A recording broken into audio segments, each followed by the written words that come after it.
queridos amigos de Distrito Psicoanalítico. El día de hoy estamos muy contentos de poder conversar con Nicolás Alvarado. Querido Nicolás, muchísimas gracias por aceptar esta conversación, esta charla.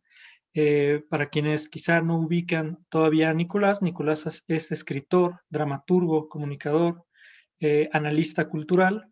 Fue miembro fundador del Partido Democracia Social, además de la Comisión Ciudadana de Estudios contra la Discriminación, que me parece que es la plataforma a partir de la cual surge la tan ahora atacada CONAPRED. Es correcto. Entonces, actualmente eres productor general de Teatro de Babel, que es una compañía de teatro, y bueno, escritor de diversos textos, columnista de Milenio. Nicolás, de nuevo, muchísimas gracias por concedernos algo de tiempo. Al contrario, Víctor Hugo, pero no dijiste lo más importante de mi biografía, que es que soy marido de psicoanalista, hijo de neuropsicóloga y he sobrevivido a ello, lo cual no es mérito menor. Claro, seguro que sí, porque ya sabemos, al menos a los hijos de Melanie Klein no les fue muy bien, ¿no? Ahí por ahí hubo un accidente sospechoso. A mí me tocó más el seno bueno, por fortuna, que el seno malo. Lo que se pone más sabroso en mi casa, pues es que mi madre es una mujer que tiene una visión neurocientífica de la psicología. Ella fue investigadora muchos años en la UNAM, en el Poli, en la Anáhuac, en la Ibero, de laboratorio, haciendo trabajos particularmente sobre el núcleo caudado y, en fin, sobre neuroanatomía del cerebro. Y mi mujer es psicoanalista lacaniana, y mi mujer es, pues, digamos, de las tribus del inconsciente. Entonces, se ponen sabrosas las discusiones familiares en la sobremesa y uno, pues, pobre, queda atrapado ahí a partir de una visión, pues, digamos, de la psicología que está más cerca de la filosofía, que es la de mi mujer, a una visión de la psicología que está más cerca de la neurociencia, que es la de mi madre, pero no deja de ser fascinante ver cómo se producen esas discusiones y esos encuentros entre universos. Entonces sí, me divierto mucho como espectador privilegiado de los intercambios, y luego son suegra y nuera, entonces se pone más divertido. Claro, sí, por supuesto. Fíjate que en relación a esto, no sé cómo lo ves tú, porque me parece que puedes tener una visión más objetiva de estos encuentros, como bien lo señalas. Es decir, neurociencias y psicoanálisis me parece que son dos territorios que se encuentran en una frontera en común, pero que esa frontera no necesariamente tiene que ser beligerante. Es decir, no sé tú cómo lo aprecias, pero Néstor Brownstein, que también nos concedió una entrevista, comentaba, nunca la ignorancia es virtud, aunque pueda ser una pasión de los humanos. Bueno, yo creo Y, que, perdón, te interrumpí, Víctor Hugo. no, dinos. No, adelante, por favor, por No, favor. bueno, y lo que decía Brownstein a partir de esta frase es plantear, tenemos que dialogar, no podemos voltear cada uno para el lado opuesto. No estoy planteando, por supuesto, que eso ocurra ahí en la mesa de tu A casa, por ver, supuesto, pero no sé, me parece que es interesante que cada vez se pueda aperturar un poco más la comprensión, ¿no? Es decir, sí, incluso déjame decírtelo, déjame ser mala persona y objetar tu pregunta incluso desde el principio. Pues una visión objetiva está difícil que tenga uno, y eso pues es muy del rumbo de los psicoanalistas. Nunca dejamos de ser sujetos. Déjame además ponerme rabiosamente freudiano, y nunca dejamos de depender, entre otras tantas cosas, de nuestra novela familiar. Es decir, pues evidentemente en mi visión del encuentro y de la liminalidad entre las neurociencias y el psicoanálisis, pues está la biblioteca de mi casa, en donde había libros de Freud y de Fromm, pero también había libros de Luria y de Skinner.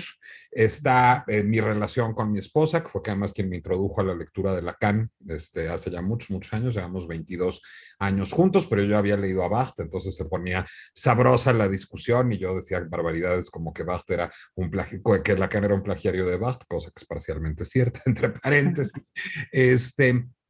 Y además, pues la relación que tienen mi mujer y mi mamá, nuestra historia de vida, pues eso está tocando eso, pero más cosas también, mi pensamiento político, mi sexualidad, mis amistades, el país en el que vivo, el mundo en el que vivo, la cultura en el que vivo, la pandemia, es decir, todo eso está incidiendo todo el tiempo, digamos, en cuál es nuestra idea de mundo. Entonces, difícilmente tendremos una idea objetiva. Creo que lo que tengo es una idea más o menos rica.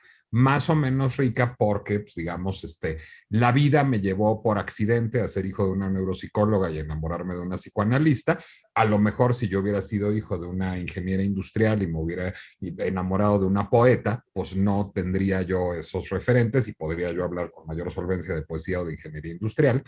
Eh, y por otra parte, creo que Brownstein tiene mucha razón. Brownstein, por cierto, fue maestro de mi esposa. Mi esposa estudió en el extinto CIEP, en el Centro de Investigación y Estudios Psicoanalíticos que fundó Brownstein hace muchos años ahí en la colonia Florida y que hoy tristemente ya no existe. Y creo que lo que me permite, digamos, tener una visión no objetiva, subjetivísima, pero más o menos rica, es haber participado de muchos mundos. Yo creo que Brownstein tiene toda la razón. ¿Qué, digamos, enriquece mi visión de la psicología? Lo que sé de neurociencias o lo que sé de psicoanálisis, que es muy poquito, pero también lo que sé de política, también lo que sé de teatro, también lo que sé de poesía, también lo que sé de televisión, también lo que sé de filosofía y también lo que he vivido, los madrazos que me he llevado en la vida, las lecturas que he hecho, las veces que me he equivocado, las veces que me he enamorado. Es decir, yo creo que Brownstein tiene absolutamente toda la razón. Es decir, no hay conocimiento desdeñable más que el conocimiento acrítico. Yo creo que es bueno para pensar todo aquello, y estoy haciendo una trampa con la expresión, es bueno para pensar todo aquello que es sujeto de análisis crítico. Es decir, una de las cosas que hago en mi vida es también soy profe y soy profe de semiótica en Centro de Diseño, Cine y Televisión. Ahorita estoy en un sabático porque ando en unos proyectos ahí un poco complicados, pero espero volver muy pronto a mis clases de semiótica. Y como maestro de semiótica, yo una de las cosas que les digo a mis alumnos es, a ver, yo lo que soy es lector, porque la escritura es un ejercicio de lectura del mundo, porque la política, porque el teatro, porque la tele, porque la radio, porque los libros, las revistas, son ejercicios de relectura de otros textos. Y cuando digo de otros textos, hablo, por supuesto, del texto impreso en blanco y negro o desplegado en blanco y negro en la pantalla, pero hablo también y ahí pues también tengo muchos apóstoles psicoanalíticos que me ayudan a apuntalarlo desde Barthes, pasando por compañeros de camino como Derrida, que finalmente pues me ayudan a enriquecer esa lectura porque yo estoy leyendo en este momento a Víctor Hugo, su chaleco, el cuadro que tiene atrás, el otro cuadro que tiene al lado, pues ahora me acabo de enterar que tenemos en común, que tenemos antecedentes familiares en Durango. Toda esa es información que está enriqueciendo mi lectura de Víctor Hugo, a quien no puedo evitar leer. Si nosotros estamos alertas todo el tiempo a lo que vemos y si hacemos una lectura crítica de lo que vemos, sean las neurociencias, el psicoanálisis, la cuarta transformación, el postestructuralismo, o las gorditas de chicharrón, vamos a tener una experiencia más compleja de la realidad y vamos a poder interrelacionar ese conocimiento y producir conocimiento nuevo. Déjame irme con otro primo de la psicología, un psicólogo educativo que es David Ausubel, que es el padre de la teoría del aprendizaje significativo. Lo que dice Ausubel, y a mí me parece absolutamente cierto, es solo se queda con nosotros el conocimiento nuevo que podemos ligar con conocimiento adquirido previamente. A mí me gusta mucho poner este ejemplo. Pues seguramente tú estudiaste en la prepa igual que yo, Víctor Hugo, la tabla periódica de elementos ¿Cómo químicos. no? ¿Te la sabes? No, ¿Me la puedes recitar? Yo tampoco. imposible. ¿Por qué? Porque no la usamos para nada. Nos acordamos de cosillas. Es decir, yo me acuerdo de que oro es AU porque pues estudié el latín y entonces también tenía yo declinaciones de aurum y me acuerdo de que existe el Californio, que es A porque me hacía mucha gracia que se llamara así por el estado de California, Pero como yo no soy químico, como yo no soy físico, tú tampoco, pues nunca hemos podido ligar la tabla periódica de elementos con nada y no se nos quedó. Nos la memorizamos como loros, pasamos un examen, aprobamos ese examen y luego la desechamos. Se queda el conocimiento que podemos ligar con conocimiento previo y a partir de ahí lo que es muy estimulante es que eso produce pensamiento crítico y produce una nueva idea de mundo. Entonces lo que te diría es, yo agradezco mucho la casi nada que sé de neurociencias y lo poquitito que sé de psicoanálisis, porque lo que me permiten es tener nuevas ideas y una de esas ideas es muy compatible con una tuya que seguramente se formó en un contexto muy parecido, que es, digamos, asumir una disciplina como militancia, es tener una visión reduccionista del mundo y la realidad siempre es mucho más compleja. Yo creo que mi madre tiene razón y con ella, pues, por supuesto, Skinner y Luria y quien tú quieras, y que hay procesos neuroquímicos que determinan todo el tiempo lo que hacemos y lo que experimentamos, sin duda. Yo creo que mi mujer tiene razón y con ella, Lacan, ese freudiano, y que el inconsciente existe y que el inconsciente, digamos, determina una serie de pulsiones y ejercicios y actos de nuestras vidas, a pesar de que no sea tangible, mensurable, aprehensible, pues sí, también creo que tiene razón. Y aunque estas dos ideas están en aparente yuxtaposición, pues eso me ayuda, y creo que nos ayuda a los que hemos caminado por esos mundos, pues a tratar de entender mejor lo que vemos a nuestro alrededor. Es decir, y cuando hablo de lo que vemos a nuestro alrededor es incluso cuando tenemos un familiar en una crisis o cuando tenemos un familiar enfermo. Yo he tenido la experiencia de vivir con familiares con Alzheimer, con familiares con demencia, con un familiar que por un medicamento mal administrado tuvo un brote psicótico en algún momento y digamos, esas experiencias me permitieron, pues las pude vivir mejor a partir de tener estos conocimientos o vivir menos mal y decir, a ver, pues yo creo que hasta acá el medicamento operó de manera importante y yo creo que hasta acá el evento vascular que tuvo hace un tiempo está jugando, pero creo que hasta acá pues hay una parte en donde no se siente a gusto con su situación familiar o con cómo devino su vida profesional o con su situación doméstica y tratar de entender y de ayudar mejor a esa persona, porque finalmente pues, la vida es una sucesión de resolución de problemas, pues unos son filosóficos y otros son de cambiarle el pañal a tu familiar, pero es una sucesión de resolución de problemas y creo que ahí, Brownstein tiene toda la razón y tú también, entre más insumos tengamos y entre más complejo sea nuestro pensamiento, mejor preparados estaremos para abordarlo. Claro, por supuesto. En ese sentido, ahora que lo mencionas, lo real está ahí. Aprovechando ahí la Ya lectura que nos vamos a lacaniana, poner ya lacanianos. que nos vamos a poner lacanianos, exactamente, lo real está ahí. Y me parece que una de las cosas por las cuales yo cuestiono el concepto de trastorno fronterizo, trastorno límite, es que todos estamos en la frontera. Es decir, estamos divididos con el cuerpo, en la mente, en el deseo, en el goce. Somos fronterizos en sí mismos.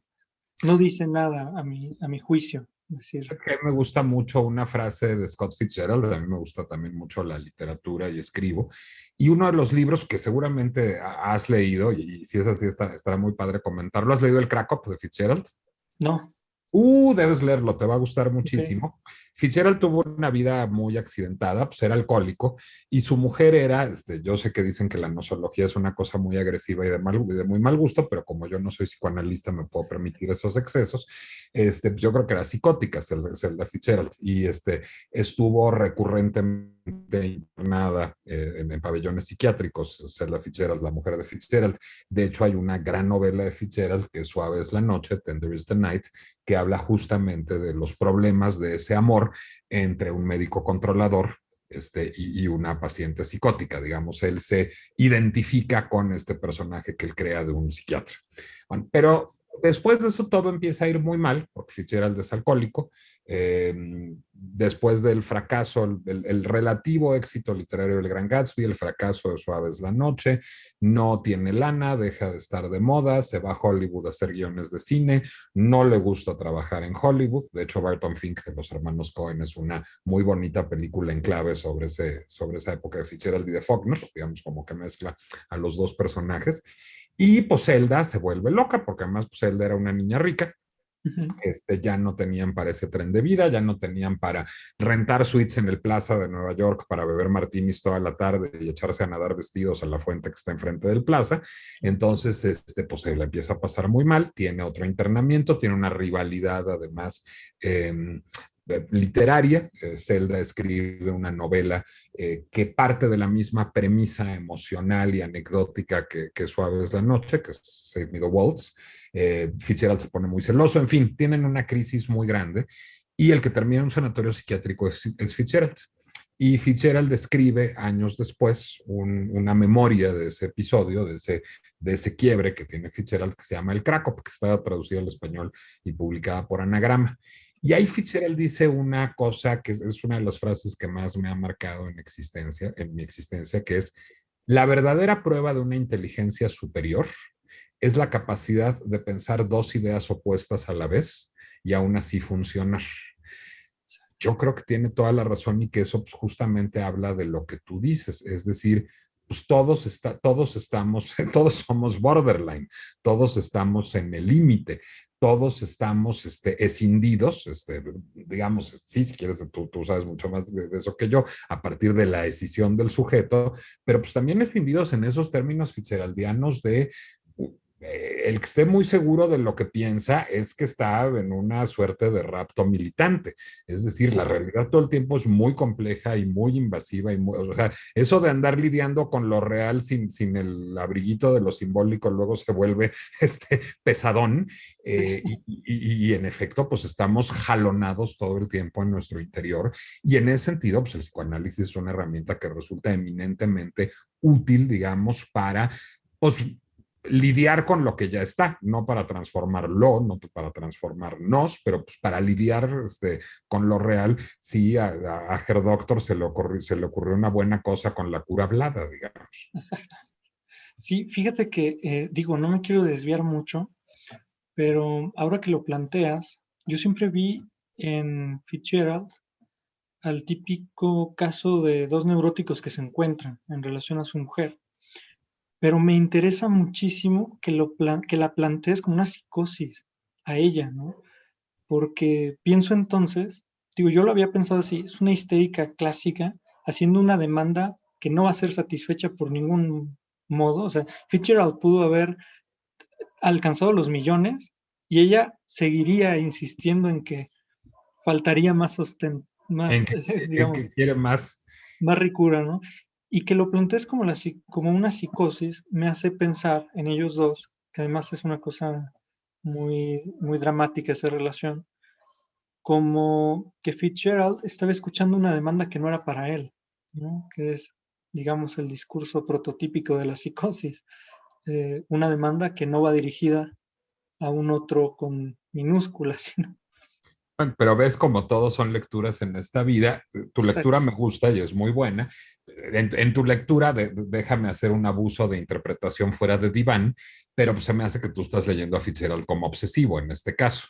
Es decir, Sí, Fitzgerald sería el obsesivo que va a encarnar la ley y va a satisfacer la demanda, pues básicamente para que lo estén dejando de joder, que es lo que hacía Selva todo el día. Pero en ese mismo sentido, pues lo que hace Fitzgerald es asumir una demanda que evidentemente no le está dirigida porque él no tiene manera de satisfacerla. Es decir, recordemos que Zelda Sayers era la hija de un juez, era una rica heredera sureña, hiperconsentida, hipermimada, con todos los vestidos de París, con todos los pretendientes del sur. Y Fitzgerald era un hombre pobre, es decir, Fitzgerald había tenido acceso por su brillantez intelectual a estudiar en una universidad Ivy League, en Yale específicamente, pero él no era un hombre rico y el juez Sayers mal miraba pues muy gacho a Fitzgerald. Y a partir de eso él se va un año y le dice, yo voy a triunfar, yo voy a ser alguien para regresar a satisfacer tu demanda y pues que me dejes de chingar y nos casemos, digamos, básicamente. Pero eso, en efecto, en tu lectura, pues digamos, hay una histeria galopante, sí, de manual de Zelda en donde nunca nada es suficiente. Es decir, no quiero que seas solo el escritor de Gran Gatsby, sino quiero que además agarres la fiesta conmigo en el Plaza, pero además quiero que no trabajemos y vivamos 3 meses en la Riviera Francesa, pero además yo quiero ser una escritora más exitosa que tú, pero además qué tal que soy bailarina, pero además qué tal que tengo amantes. Es decir, me parece una espléndida lectura. Y te voy a decir que además estamos prejuiciados los dos en este caso, y otra vez es, pues, qué difícil es ser objetivo. Yo creo que cuando yo dije psicosis, lo dije inconscientemente desde una lectura psiquiátrica. Es decir, ¿por qué? Pues porque evidentemente todos los psiquiatras que trataron a Zelda y que internaron a Zelda la trataron como un paciente psicótico. Y ahí es en donde otra vez, pues sí, de qué mal gusto es la nosología, porque, a ver, de veras alguien, un psicoanalista o un psiquiatra o un médico general o un adivino puede decir, este paciente es obsesivo, este paciente es histérico, este paciente es psicótico. Pues no, mi mujer siempre me dice, son hipótesis de trabajo. Y me dice, a mí me ayuda mucho, me orienta mucho decir, pues probablemente aquí hay un caso de obsesión, probablemente aquí hay un caso de histeria, probablemente aquí hay rasgos esquizoides, pues porque me da una ruta para trabajar. Pero eso tú me lo podrás responder mejor a mí. Pues supongo que es ensayo y error con cada paciente, ¿no?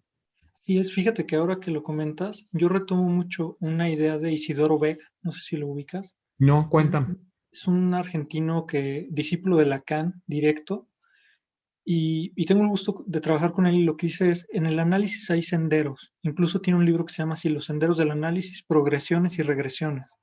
Y alude justo al hecho de lo que dice Eunice, que es, en el análisis no hay una cosa fija, no hay un diagnóstico determinado. Es sendero en tanto no es un camino ya trazado, es sendero porque se va haciendo al caminar.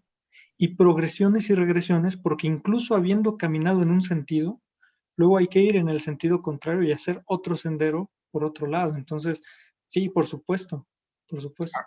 A ver, déjame echarte la pelotita con algo que yo me he psicoanalizado 3 veces en mi vida, con 3 analistas distintos y han tenido visiones distintas de esta pregunta que te hago a ti, pero quizás lo que acabas de citar, digamos, apunta a una respuesta, que es la pregunta por el fin de análisis.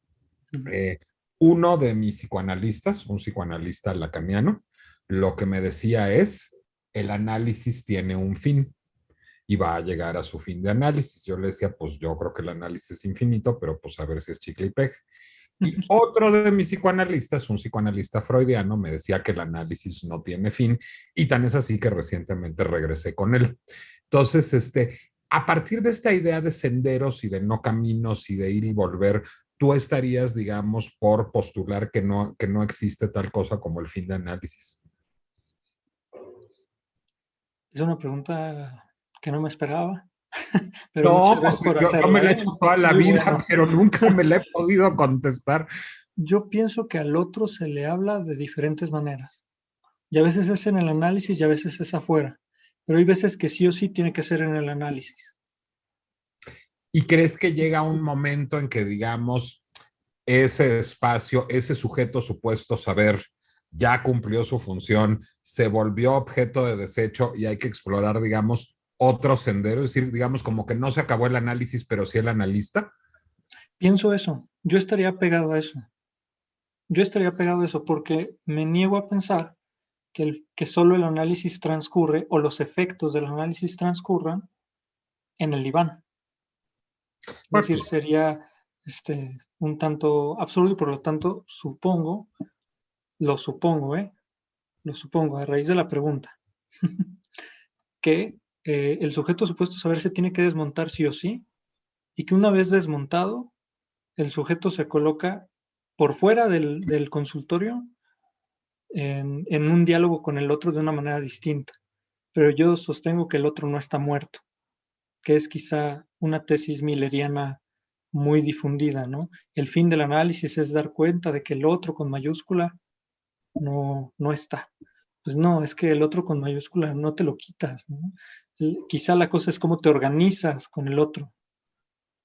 Digamos, el fin del análisis pues, sería el deshacerse del otro con minúsculas, es decir, deshacerse del doctor fulano o de la doctora sutana, pero el otro con Exacto. mayúsculas nunca termina y ese diálogo y esa pregunta por el otro nunca terminan. No, pues ¿cuánto le debo, doctor? Es decir, es de gran ayuda la pregunta. Y en efecto, lo que dices es muy cierto porque bueno, pues desde los casos de Freud, digamos, desde los textos fundacionales desde el psicoanálisis o desde sus discusiones con Fliess, en fin, hasta la idea lacaniana de la escansión, pues en efecto el análisis no sería necesariamente un proceso que sucede, no digamos en el diván, sino ni siquiera en el consultorio. A veces seguramente conoces este librito que es un bonito juguete de psicoanalistas, a mí mi mujer me lo regaló, que se llama no sé cuántas, pero creo que la cifra es relevante, ocurrencias con Jacques Lacan. ¿Lo Ah, conoces? sí, sí, sí, el de Jana Luch es. Híjole, no me acuerdo, es un pequeño anecdotario Sí, en sí, donde hay a lo mejor un par de centenas de anécdotas de Lacan, pero incluso a veces no solo de Lacan, sino de Gloria y de lo que sucedió ajá, la secretaria Lacan y de sí, lo que sí. sucedió en la recepción y de lo que le pasó a Bataille cuando no sé qué, es decir, no son ocurrencias de diván, sino son ocurrencias que acontecieron alrededor de, y es muy bonito ejercicio porque muestra justamente cómo esos procesos pues digamos, son procesos que se producen a partir de la función del analista, pero no necesariamente en un espacio físico delimitado por cuatro paredes con un diván, un tapete, dos perros y unas figuritas antiguas. Es decir, Exacto. sucede en muchos lugares ese análisis, ¿no? Precisamente porque es una función. Entonces, me parece que el análisis funcionaría a manera de una especie de reorganización en relación al otro, ¿no? Un reordenamiento que no terminará, porque el otro no termina, ¿no? Eso llevaría, a lo mejor me jalan las orejas porque la pregunta es una pregunta que podría quitarles chamba a ustedes, pero eso llevaría a que llegue un momento en que uno deje, digamos, de necesitar construir el sujeto supuesto saber en un personaje de carne y hueso que ha pasado por un pase psicoanalítico y tiene un consultorio con un diván y, digamos, la función del análisis se diera permanentemente a lo largo de la vida sin necesitar ir a ese espacio y construir un sujeto supuesto saber. Híjole, yo pienso que se deshace el sujeto supuesto saber continuamente, pero sí o sí se tiene que deshacer. Es decir, el enamoramiento es una forma de sujeto Claro. supuesto saber. Entonces, decir que ya no hubiera sería tanto como decir ya no amo. Incluso en el odio, ¿no? Cualquier afecto implica un sujeto supuesto saber, un saber atribuido a un sujeto de alguna manera, ¿no? Este, y quizá esto sea interesante de poner sobre la mesa, es decir, la idea de los fifís presupone un saber supuesto sobre el otro, ¿no? Sobre el sujeto. Bueno, pues ahí es en donde hay una agresión absolutamente terrible. Digo, ya que estamos, ahora sí, hasta el cuello en jerga, pues déjame introducir otro bonito byte de jerga lacaniana, que es el discurso del amo. Es Ujú. decir, pues, ese es el ejercicio del discurso del amo, que es el discurso de la política siempre, por supuesto, pero que está exacerbado en el presidente López Obrador. Es decir, pues el discurso del amo siempre es reduccionista y cosificante, es el discurso que impone el poder, que ejerce el poder y que ejerce el poder por medio del lenguaje. Ahí, bueno, seguramente ya no es psicoanálisis, pero tampoco es tan lejano, digamos, el trabajo de Judith Butler o de Yves Kosofsky Sedgwick sobre el lenguaje y sobre las formas de poder del lenguaje que son muy, muy, muy poderosas, valga la redundancia, y muy importantes.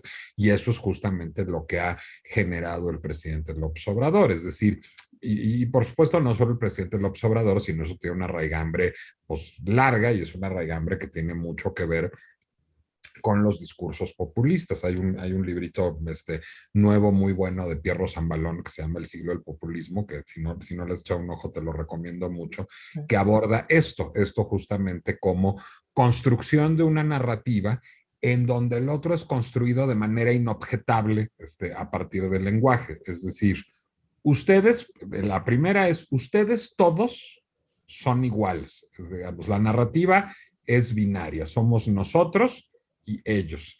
Y en ellos están los panistas, los priistas, los perredistas, los emesistas, las mujeres, los académicos, los expertos, los ricos, los empresarios, la revista Nexos, Chumel Torres, el sector cultural, Carlos Loret de Mola, y uno de pronto, alguna vez yo hice un ejercicio justamente para una clase de semiótica de hacer un mood board y de poner en una misma lámina una portada de Nexos, una foto de Pepe Woldenberg, una foto de Chumel Torres, una reunión de Coparmex y decir, ¿qué tienen a priori todas estas, una marcha feminista de pañuelo morado y pañuelo verde?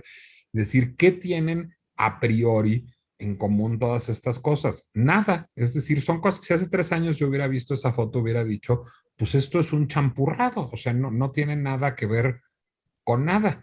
Pero a partir del constructo, digamos, narrativo, semiológico que hizo desde el discurso del amo el presidente, él está englobando en el término fifí algo que es muy sencillo, que es todo aquello que se me opone. Pues, ¿qué tienen, o sea, ¿qué tienen en común Pepe Woldenberg, Chumel Torres y Frida Guerrera? Nada, salvo oponerse al presidente desde tradiciones intelectuales muy distintas, desde agendas muy distintas, desde objetivos muy distintos, pero él ha logrado englobar eso. Bueno, y por eso justamente, y qué bueno que lo dices y que lo llevaste a estos terrenos, pues el psicoanálisis es una herramienta particularmente útil y poderosa en estos momentos, en momentos en los que suceden cosas así, hombre, no solo aquí, sino en Estados Unidos, en Venezuela, en Argentina, en Brasil, crecientemente en Europa, en Austria, en Suecia, en fin, porque es una herramienta de complejización del mundo y es algo que se le agradece enormemente. A mi mujer le enoja mucho que a mí me guste mucho una película que los psicoanalistas odian, que es Final Analysis, es que no sé si la has visto, con Richard Gere, Uma Thurman y Kim Basinger. Es un thriller muy entretenido, es palomera, pero Richard Gere sale de psicoanalista lacaniano. Y entonces el running gag de la película es que él siempre, Richard Gere, contesta, hombre, ser psicoanalista lacaniano es muy fácil, solo repites las últimas 3 palabras de la última frase del paciente y ya eres psicoanalista lacaniano. La mujer la pone muy de malas esa película por esa razón. Pero, en efecto, incluso, digamos, desde ese chiste, que es un chiste barato y para insiders, ese proceso, digamos, ese proceso de devolver el discurso al paciente, ese proceso de cuestionarlo todo, de cuestionar las cosas desde las herramientas mismas con que las construimos, que es el lenguaje, es un proceso extraordinariamente complejizador. Es decir, es un proceso que nos lleva a ver que la realidad tiene muchas aristas y que nosotros mismos tenemos muchas aristas y que no necesariamente están padres en una sociedad, digamos, en la que impera la certeza. Te voy a decir que a mí hay algo que me da igual de terror que el presidente López Obrador. Frena. Es decir, llegar y decir, esos son unos comunistas. A ver, de entrada, comunista es una palabra pues un poco old fashioned a estas alturas, es una palabra muy del siglo XX. ¿Qué quiere decir hoy comunista? ¿De qué tipo de comunistas estamos hablando? Porque Lenin, que es una persona que merece el mayor de mis respetos, aun si estoy en desacuerdo con él en muchas cosas, era un comunista, y Stalin también, y Fidel Castro también, y Hugo Chávez se dice comunista. Entonces, pues defíname comunista, empecemos por ahí. Y luego, pues, ¿qué tendría que ver un gobierno que no cree en la política social más que como en creación de aparato, que no cree digamos, en las medidas de mitigación contracíclicas de una crisis económica en un momento en que hay una pandemia y una recesión mundial, pues ¿qué va a tener eso de comunista? Digo, si me voy a la teoría, digo, si voy y le pregunto a Jacques Attali o voy y le pregunto a Nora Lustig o a Paul Krugman, pues me van a decir, oiga, pues ese gobierno tiene una cara de liberalismo de mercado que no puede con ella. Entonces, ¿qué es un comunista a estas alturas, a estas alturas del partido? Pues es una descalificación, es decir, es yo te caricaturizo a partir, digamos, simplemente te reduzco ab absurdum a hacer lo que a mí me conviene y desde el discurso del poder, digamos, defino quién es. Creo que somos rehenes de eso y creo que somos rehenes de la certeza en estos momentos, de decir la manera de hacerlo es esta, lo correcto está aquí. Y yo creo que eso es muy nocivo a la sociedad y creo que el psicoanálisis es una herramienta de emancipación de eso. Claro, fíjate que yo suelo hacer chiste diciendo toda certeza es en realidad un delirio. Chiste y no, como todo chiste esconde una verdad. Entonces suelo bromear con eso y me parece que precisamente me gustó la referencia, somos rehenes de dos posiciones, ni siquiera antagónicas. Y esto es algo que yo quisiera abordar ahora, que es, yo no estaría tan seguro de decir todo lo que esté en contra mía es lo fifí, como si de decir todo lo que no sea yo es lo fifí, porque hay cosas en las que el presidente, digamos, eh, se contradice a sí mismo, ¿no? Es decir, saca una cartilla moral que huele a homilía de repente, ¿no? Y de repente dice un discurso totalmente distinto a lo que está en la cartilla moral, ¿no? No, es que como es nuestro movimiento, ahí sí se puede que recibir las dádivas del pueblo, ¿no? Como es un movimiento y surgió del pueblo, ahí sí se puede.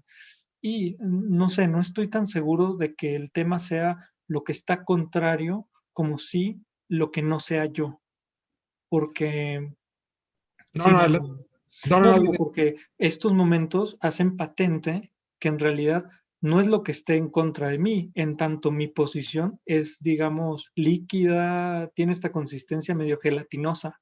Si me conviene de repente decir que mi hermano lo recibe porque es del pueblo y tal, pero en los otros sí está pésimo y que mi prima recibió, pero no, no es como ustedes se imaginan, es diferente. Entonces el asunto no es de oposición, no es de contra, es de todo lo que sea diferente. No, no sé tú cómo lo ves. Me pusiste un dilema fitzgeraldiano, pero triple, porque me hiciste pensar tres cosas opuestas a la vez.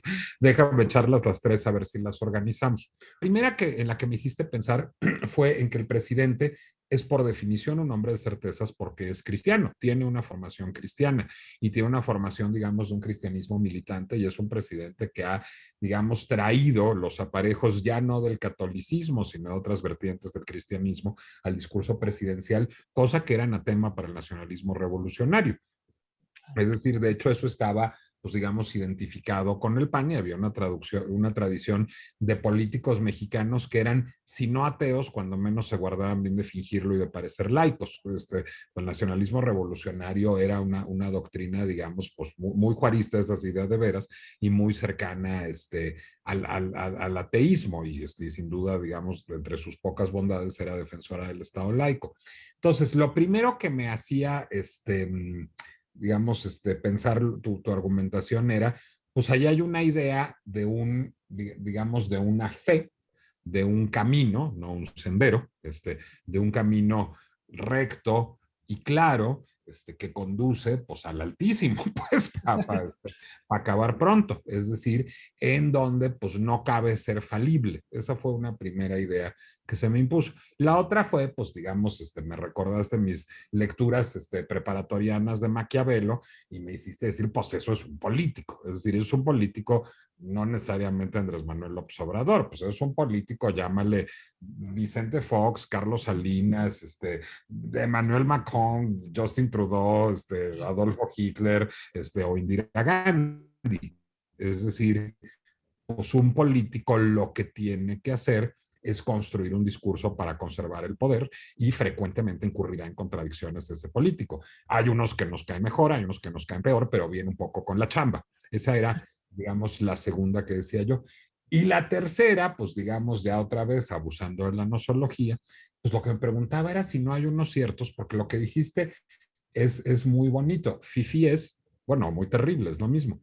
Fifí es todo aquello que no sea yo. Es decir, todo lo que no soy yo me amenaza, la realidad me amenaza, pues hay un tufillo esquizoide que no me parece desencaminado, es decir, pues suena que no hubiera podido hacer la separación con el otro. Y finalmente, si algo es la democracia y si algo son las prácticas democráticas, pues es justamente una manera, digamos, asumir al otro como principio de realidad y lidiar con él. Es decir, pues un ejecutivo que quiere controlar el poder judicial y poner a la cabeza del Poder Judicial 2 años más, un ejecutivo que manda iniciativas a la Cámara de Diputados que no quiere que le cambien una coma, o si no quiero que le cambien una coma, si no me interesan los procesos democráticos, pues es que ya estoy teniendo mucho problema para diferenciar de quién soy yo y qué es la realidad. Digo, yo sé que es un abuso y a ver, y una cosa importante para que nos están viendo, estamos conversando, estamos discutiendo, estamos jugando. Víctor Hugo sí es psicoanalista, pues una gente seria y no hace diagnósticos fuera de diván, y yo soy un amateur y un turista que viene a hablar aquí de esto como me ha tocado en la vida hablar de gastronomía o de arte contemporáneo, nada más me gusta y algo le sé. Pero, digamos, si tomamos a López Obrador como texto literario, no como paciente, porque no lo es tuyo y yo ni psicoanalista soy, pues sí hay algo de eso, ¿no? Exacto. Sí, sí, sí. A mí me encanta que hayas hecho la aclaración para quienes nos están viendo ahora. Estamos jugando. Yo creo que ese es un muy buen verbo, ¿no? Y muy buen winnicottiano, que además era muy respetado por Lacan, así que me agrada sí plantearlo, ¿no? Estamos jugando en relación quizá al análisis de un discurso, de una forma de función del discurso. Vamos a ponerlo, es decir, no nos estamos refiriendo, vamos, lo voy a decir así simplemente, lo importante no es Andrés Manuel, digamos. O sea, lo importante es entender la maniobra que se gesta a partir de un discurso con una cierta lógica, ¿no? Entonces, sí, efectivamente, digo, a ver, eh, sin duda que todo ejercicio del poder implica sí o sí instaurarse como el otro, pero como el otro no barrado, ¿no? Es decir, el otro sin falta. Sin embargo, existen ciertos ejercicios que adolecen o que tienen quizá la debilidad de no reconocer con cierta sensibilidad, como decías, la realidad externa, es decir, distinguir lo que no soy yo. Y me parece que ahí estamos ya en un terreno más, digamos, riesgoso, a mi modo de ver las cosas. Es decir, ahora que lo planteabas, me parece que sí, en efecto es algo que cualquier político hace, no solo de manera natural, sino de manera necesaria. No podría llegar sin ese tipo de discursos. Sin embargo, la mayoría de los políticos, para no decir gracias a Dios, gracias al gran otro,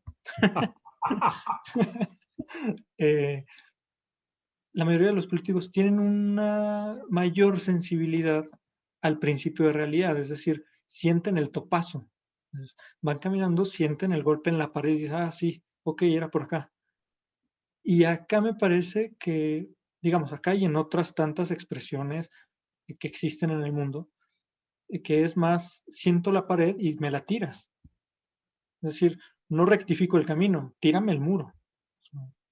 Te voy a decir que creo que también tiene que ver, bueno, tiene que ver con dos cosas. Una tiene que ver con el momento histórico, es decir, López Obrador advino, pues porque se podía, es decir, no solo porque estábamos muy hartos de la corrupción y de la impunidad de los regímenes anteriores, sino también porque había, pues digamos, una puesta en crisis mundial, una puesta en crisis cultural además del modelo de liberalismo democrático de mercado. Es decir, no había logrado resarcir desigualdades no solo económicas, sino sociales y culturales, y eso empezó, digamos, como a apoderarse del zeitgeist en muchos lugares, y ese discurso empezó a fluir en la moda, en el arte, en el cine, en los medios, y hay, por supuesto, pues el advenimiento de la revolución digital fue importantísimo porque nos hizo autores a todos y fue un igualador mucho más eficaz de lo que fue la política. Entonces, digamos, eso pasa sin duda por ese lado.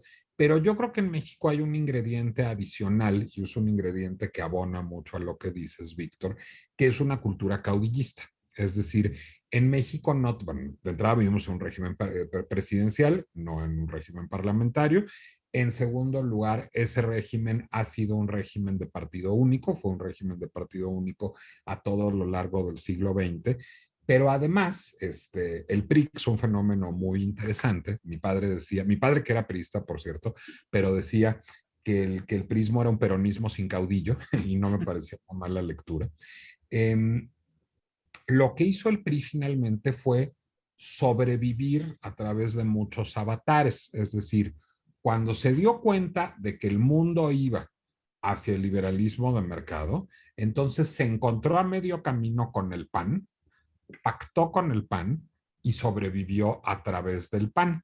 Y de hecho, como el PAN no tenía una tradición de ejercicio del poder, el PAN no tenía formas de ejercer del poder, no tenía, digamos, cuadros suficientes, no tenía rituales del poder, no tenía un discurso propio, entonces se fue imbricando con el del PRI. Cuando ese modelo que encarna el PAN empieza a entrar al crisis, el PRI se reinventa en Morena y entonces dice, a ver, de los trajes que tengo en mi closet, ¿cuál me funciona? Ah, pues ya no me funciona el traje Hugo Boss de rayitas, ese ya no está de moda, pero mira, por acá tenía yo esta guayabera, ¿qué tal que la desempolvamos y nos la volvemos a poner?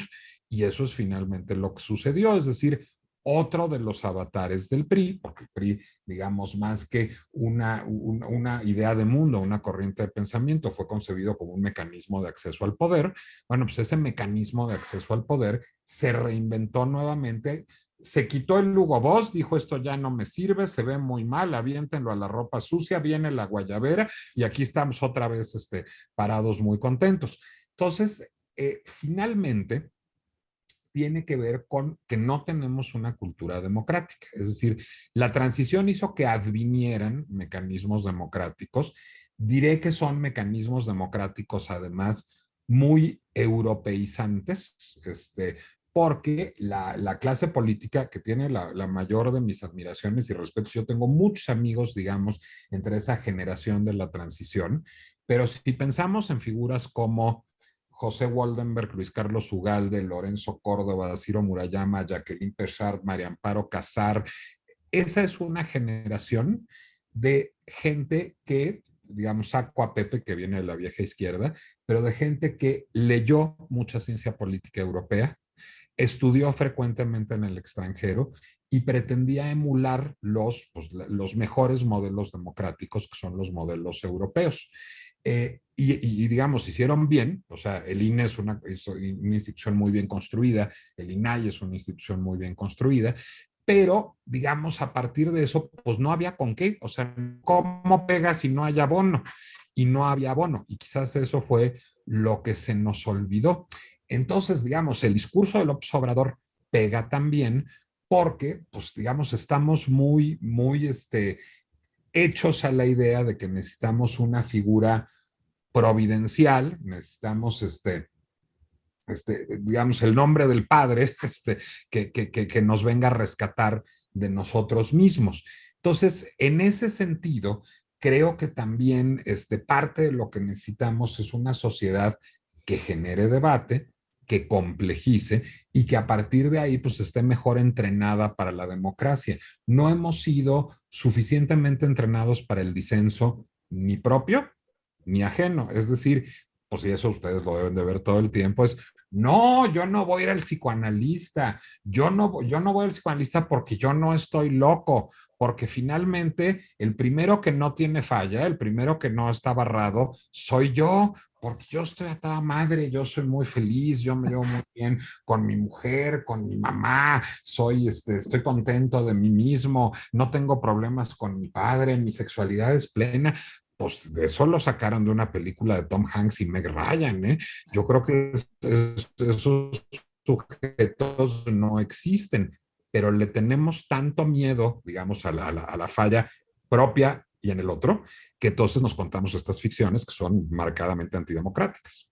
Ficciones que además tienen mucho de de madre devoradora, creo yo. Ahora que decías el nombre del Padre, yo siento que lo que falta es el corte.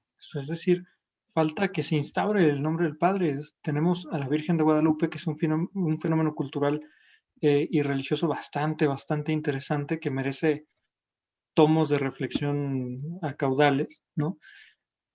Y me parece que lo que estamos describiendo es la incorporación del sujeto por la madre, es decir, lo endogámico. Bien. Devórame, quedo incorporado a ti, tú dime qué hacer y que se siga, ¿no? Que es finalmente la lógica priista, como bien se señalaba, es únete al partido. O sea, es una especie de leviatán, pero más perverso, pues, porque está instituido no a partir de la ley, sino a partir de un desvanecimiento, ¿no? De la... Bueno, pues eso está muy también en la noción, muy recuperada por el presidente, de pueblo, que además objetar la noción de pueblo es ser clasista, por supuesto, porque los que nos decimos ciudadanos es porque somos de clase alta y hemos estudiado en universidades extranjeras y leído a Tocqueville. Pues no, no es por eso. Lo que pasa es que ciudadano es igual a individuo y ciudadano es igual a corresponsable.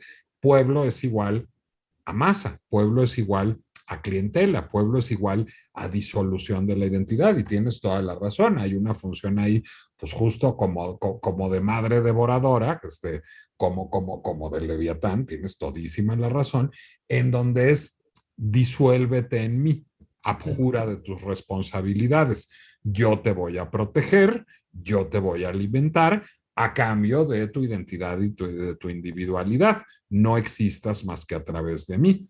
Y esa es justamente la idea, digamos que es una idea muy priista y muy recuperada por ese avatar del priismo que es Morena, de pues, los servidores de la nación. Pues, ¿qué son los servidores de la nación? Pues no tienen identidad, no tienen rostro, sino son pues, una masa amorfa, guinda, que ahí va y que no tiene voluntad más que la voluntad del Leviatán. Tienes absolutamente toda la razón. Entonces, en ese sentido, pues es muy despersonalizador, pero al mismo tiempo, pues es muy poco cívico, porque eso tiene una ventaja muy grande, porque es, ok, yo ya no tengo identidad, pero a cambio de eso no tengo responsabilidad. Dame, dame 3,000 pesos para los viejitos, dame un apoyo mensual para no estudiar ni trabajar, dame. Y entonces, a partir de eso, pues se genera una relación clientelar, una relación, si quieres, ya chafemos y vayamos al lado de la psicología gringa, codependiente, en donde se cambian votos por prebendas. Y eso es muy triste porque nos hace ser sociedades muy pobres. Claro, por supuesto. Y bueno, yéndonos al otro lado de la codependencia, un goce parasitario, quizá. ¿No? Absolutamente. Un Y yo goce diría que a lo mejor un goce parasitario de ida y vuelta. Exactamente. Es O decir, sea, el problema es que tiene reflejo. Es decir, no vamos a tirar el muro. ¿Cómo no? Pero por supuesto, ¿quién puso este muro aquí, no? Señor, por supuesto que se lo tiramos. Es una tontería que esté el muro ahí. no, pues como el viejo chiste, ¿qué horas son? Las que usted quiera, señor presidente. Eh, Exacto. exactamente. Por cierto, parece ser que el origen de ese chiste está en el secretario particular de Eva Perón, que fue su presidente Horacio Cámpora, que en su lecho de muerte, ¿qué horas son? Las que vos querás, Evita. Pues sí, pues, porque es el poder omnímodo, pero ese poder omnímodo, curiosamente, está construido en justamente este vínculo codependiente con las masas, porque ante la ira de las masas, ante el abandono de las masas, y ese llega tarde que temprano, pues simplemente entra en crisis su identidad, es decir, deja de representar aquello que es porque es solo para ese otro, es decir, no hay una construcción sólida de un sujeto, sino es un sujeto que solo existe en un contexto determinado. Entonces, pues sí, son prácticas muy perversas. Yo no sé si ya viste, que ahora yo me he vuelto muy adicto, una serie televisiva que se llama Borgen. No, no, no, aún no. Ah, debes verla, es danesa. Sí. Pues ahora están haciendo cosas muy padres en la tele danesa. Pasa en Netflix, es producción, bueno, es producción de la televisora pública danesa, pero la compró Netflix muy rápido. Y es bueno, en Dinamarca de hecho pasa una cosa muy peculiar, que es que en el mismo edificio está la sede del Ejecutivo, la sede del legislativo, la sede de todos los partidos políticos y una parte de la jefatura de Estado, es decir, un pedacito, digamos, de los aposentos públicos de la reina. Entonces, pues imagínate, ahí coexiste, o sea, es la concentración de poder más terrible, pero es un régimen parlamentario. Y entonces en ese régimen parlamentario, pues digamos, no es que se elija cada tanto a un presidente, sino es que el Parlamento nombra un gabinete y está obligado a construir una mayoría para nombrar un gabinete y está obligado a designar un primer ministro y cuando entra en crisis política convocar a nuevas elecciones. Entonces, ver, digamos, y por supuesto pues, una serie de Netflix, o sea, hay intriga, emoción, poder, pasión, traiciones, pactos secretos en callejones oscuros a las 3 de la mañana.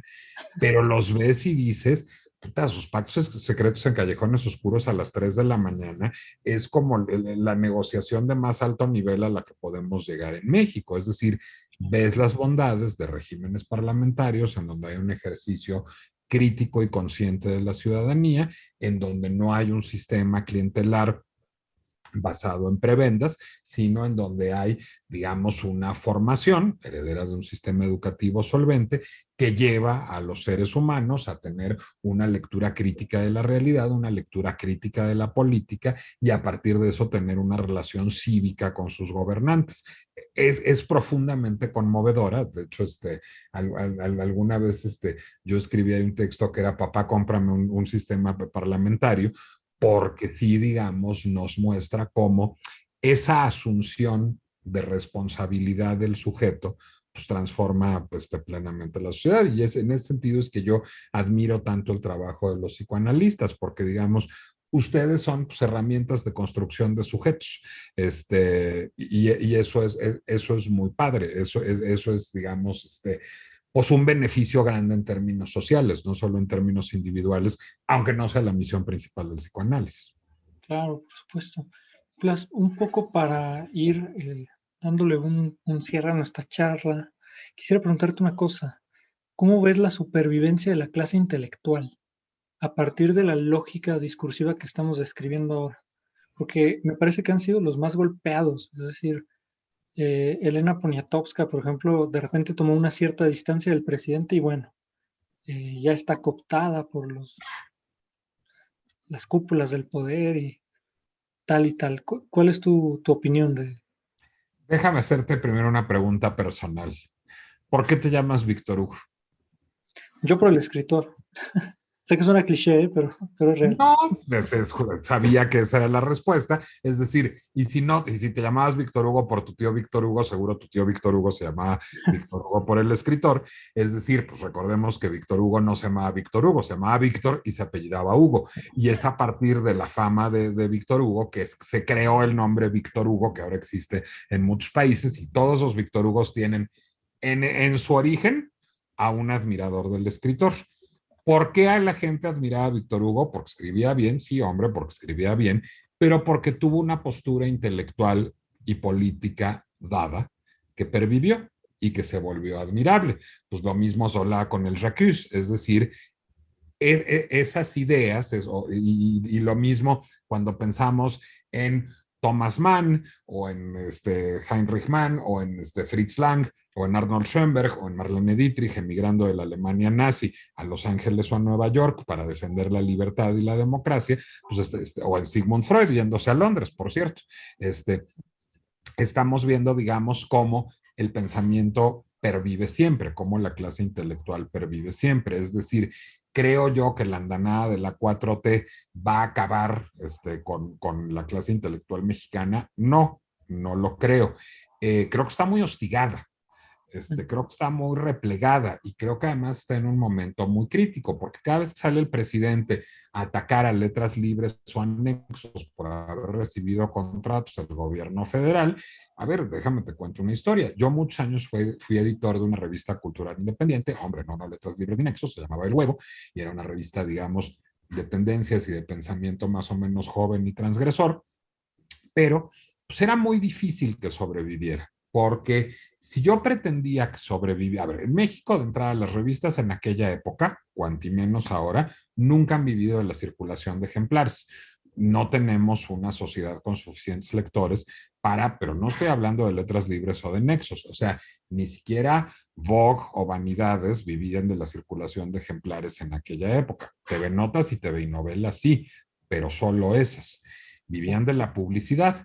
Nada más que cuando yo llegaba a una central de medios a vender publicidad con mis cifras enfrentado a Vogue o a Bazar o a Expansión, pues generalmente no me iba bien y no salía yo con muchos anunciantes. Entonces, ¿qué era necesario? Que hubiera un compromiso del Estado para financiar una serie de productos de pensamiento intelectual.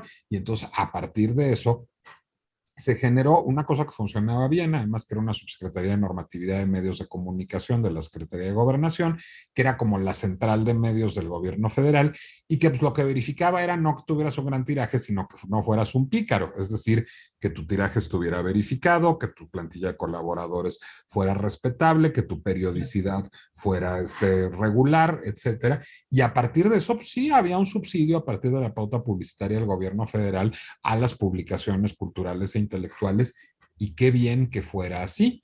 Entonces, lo que está haciendo el presidente es condenando proyectos culturales, pues digamos, a la inanición. Es decir, ¿cómo se financian no hay Letras Libres y Nexos? Pues de puro milagro, para ser franco, y porque son muy chambeadores y muy resistentes Enrique Krause y Héctor Aguilar Camín. Ahora, que vaya a desaparecer eventualmente Letras Libres o Nexos, pues a lo mejor. Que vaya a desaparecer, digamos, una clase que se dedique a pensar, a cuestionar, a publicar, no lo creo. Necesariamente va a ser hostigada. Mientras sigamos viviendo un gobierno de estas características, va a ser hostigada. Pero Víctor Hugo también fue hostigado, y por eso lo decía yo justamente, y Emilio Zola también fue hostigado. Es decir, el pensamiento, por fortuna, es algo que sobrevive a los rejuegos de la política. A lo mejor, seguramente ya nadie se acuerda de quién era Andropov, eso sí, se los firmo. O Khrushchev, pues ya es medio tenue, pero a nadie se le va a olvidar quién es Marx. Y yo tengo muchas cosas que estoy en desacuerdo con Marx, pero eso pervive. Es decir, el pensamiento se impone a la coyuntura política. Entonces, no, estoy más fatigado que preocupado, lo que es un poco agotador vivir en este país en este momento. Pero no creo que los siglos de tradición intelectual que tiene México sean susceptibles de ser destruidos en un sexenio. A lo mejor ya se cargaron la Comisión de Derechos Humanos, ya se cargaron CONAPRED, a lo mejor se cargan el INE y el INAI, pero creo que el pensamiento es más resistente que las instituciones. Bueno, Nicolás, pues muchísimas gracias por la entrevista. Yo creo que ese cierre es magnífico. Y pues nada, de verdad que fue un placer y un gusto poder platicar contigo. Muy a gusto la charla. No, pues igual, Víctor, a mí yo disfruto mucho este eclecticismo de la conversación, y siempre es un privilegio tener un interlocutor que sabe jugar el juego y que sabe divertirse con las palabras y las ideas. El privilegio es todo mío. Fue mutuo, Nicolás. Muchas gracias. Gracias, Víctor.